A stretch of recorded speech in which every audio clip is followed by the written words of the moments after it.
So guys welcome to Jogighopa Brahmaputra নদী আর নতুন bridge আর নন্দন হিতু bridge এখানকার ভিউটা আপনাদেরকে দেখাবো।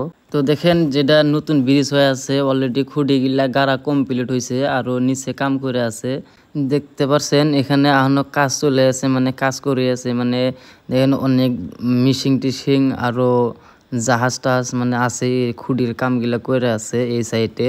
আর এরকম ভিডিও দেখার জন্য পেজটাকে ফলো করে রাখবেন অবশ্যই। আরো মানে কিরকম আগ বাড়লো কাম চাম আর কোন জায়গার ভিউটা দেখতে কিরকম বাজার স্কুল সবকিছু দেখতে পারবেন। আর নাও খেলা আর একটা জরুরি কথা হইলো যে আপনাদের আশেপাশে যদি কোনো নাও খেলা অবশ্যই কমেন্ট করে বলবেন, আমি যাওয়ার জন্য চেষ্টা করব। আরো আপনাদের যদি কোনো বস্তু যদি মসজিদ স্কুল মন্দির বা কোনো খেলা দেমালি যদি হয়ে থাকে অবশ্যই কমেন্ট করবেন। ফাংশন টাংশন হলে আমি যাবো যাহেরা ভিডিও করার জন্য চেষ্টা করবো। আর দেখেন এটা নন্দন হিতুর ব্রিজ আর রেল লাইনটা দুটো একসাথে গেছে, দেখতে কত সুন্দর লাগছে। আশা করি আপনারা এইভাবে ড্রোন শুট আপনাদেরকে দেখানোর জন্য আমি চেষ্টা করব। আমি আছি, আপনারা আমাকে সাপোর্ট করে থাকেন। আর ভিডিওটা ভালো লাগলে অবশ্যই শেয়ার করে দিবেন।